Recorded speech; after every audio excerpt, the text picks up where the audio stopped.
গরুগুলো আসলে আমার সামনের দিকে চলে আসছে সব। ক্যামেরাম্যান দারুন দারুন, দেখেন কত, দেখেন একসাথে সব গরু যাচ্ছে। আমরা আসছি প্রত্যন্ত অঞ্চলে, এই যে চাষি গরু নিয়ে যাচ্ছে, এই যে ছোট্ট একটা বাবু, দেখেন গরু কিভাবে নিয়ে যায় এরা। হ্যাঁ, আসসালামু আলাইকুম সুপ্রিয় দর্শক, কেমন আছেন? আশা করছি আপনারা সবাই অনেক ভালো আছেন। দর্শক, আজকে চলে আসছে একদম প্রত্যন্ত অঞ্চলে গোদাগাড়িতে, এবং দেখেন এ পাশটাতে কি পরিমাণ আপনার গরু। সুপ্রিয় দর্শক দেখেন কি পরিমাণ আপনার গরু। আও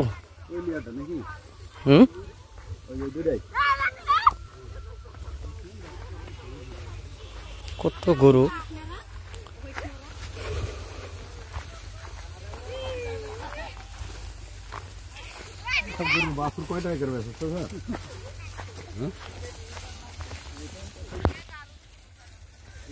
সুপ্রিয় দর্শক দেখতেই পাচ্ছেন কতগুলো গরু। আর এই গরুগুলো আপনার হচ্ছে এখন ধান গাছ আর কি তোলা হচ্ছে। তো এই ধানের যেই আমাদের স্থানীয় ভাষায় আউর বলা হয়, সেই অর্থাৎ লাড়া, সেই আউর অথবা লাড়া খাচ্ছে। আপনাদের স্থানীয় ভাষায় কী বলে এটা কমেন্টে জানিয়ে দিবেন। তো একসঙ্গে এতগুলো গরু দেখলে কিন্তু আসলেই মন ভালো হয়ে যায়।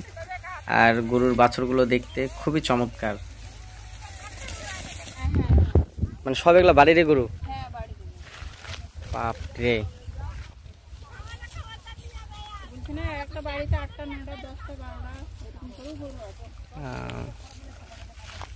জমিতেই খাওয়াই এদেরকে নাকি?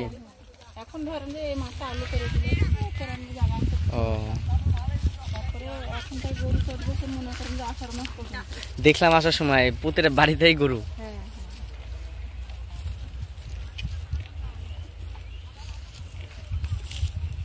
তারপরে আমরা আবাদ পানি করি না তো, গরুটাই সম্পদ। সুপ্রিয় দর্শক, আপনারা শুনছিলেন যে স্থানীয় যার গরু, সে আন্টি বলছিল যে এগুলো হচ্ছে মানে এলাকার যারা আর কি মানে নিজস্ব বাড়িতে এই গরুগুলো পোষা হয়, কোনো খামারের গরু না। আর খামারের গরু হলে কিন্তু গরুর চেহারা এরকম থাকতো না, এগুলো অরিজিনাল আর কি, মানে দেশি গরু। দেখেন গরুর হচ্ছে মানে পর্যাপ্ত খাবার না পাওয়ার কারণে গরু স্বাস্থ্যসম্মত হয়নি।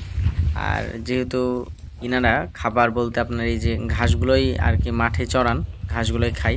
আর এখন আলোর সময় হওয়ার কারণে এই কয়েকটা মাস আর কি বাসাতেই এদেরকে খাওয়াতে হবে। বাকি মাসগুলো আপনার এরকমভাবে তারা হচ্ছে জমিতে এনে খাওয়ায়। দেখতে পাচ্ছেন দুষ্টু গরুগুলো মজা করছে। আর গরুগুলো দেখতে খুব সুন্দর, যে দেখুন গরুগুলোর চাহনি দেখতে অনেক সুন্দর লাগছে কিন্তু। আর বাছুরগুলো দেখতে একদম কিউট। শহরে যারা থাকেন তাদের গরু আর কি দেখা হয় না, শুধুমাত্র কুরবানিতেই আপনাদের গরুর সাথে সাক্ষাৎ হয়। আর গ্রামের মানুষের নিত্য সঙ্গী এই গরু, কারণ অনেকেই আপনার এই গরুর ওপর নির্ভরশীল। ইনারাই বলছিলেন যে ইনাদের এই গরুর ওপরে আর কি নির্ভরশীল। ইনারা আবাদ বলতে ফসল বোঝায়, ফসল করেন না ইনারা আর কি গরু পালন করে। আমার ইচ্ছা আছে ভবিষ্যতে এরকম আর কি গরুর প্রজেক্ট করা, দেখতে পাচ্ছেন। এবং এখানে অনেকগুলা গরু, আর সবগুলোই হচ্ছে ব্যক্তি মালিকানাধীন গরু।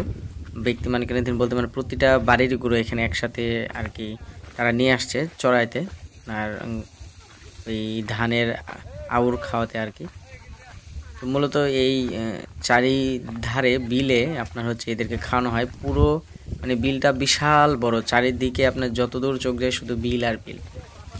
এরকমভাবে হচ্ছে আপনার মানে এগুলো খেয়েই হচ্ছে এই গরুগুলো আর কি পালন করা হয়। আর আপনার আউর থাকে বাসাতে, সেগুলো খাওয়ানো হয়। কিন্তু আপনার মোটা তাজাকরণের কারণে যে মানে দানাদার খাদ্য, সেগুলো কিন্তু এদের ওইরকম ভাবে ওটা সম্ভব হয় না খাওয়ানো। আজকে ভিডিওটা কেমন লেগেছে আপনারা অবশ্যই কমেন্টে জানিয়ে দিবেন। যারা এখনো আমাদের ইউটিউব চ্যানেলটি সাবস্ক্রাইব করেনি তারা অবশ্যই আমাদের চ্যানেলটি সাবস্ক্রাইব করে দিবেন, এবং যারা ফেসবুক পেজ থেকে দেখছেন তারা অবশ্যই আমাদের পেজটি ফলো করে আমাদের সাথেই থাকবেন। আজকে পর্যন্তই, সবাই ভালো থাকবেন, সুস্থ থাকবেন। আসসালামু আলাইকুম।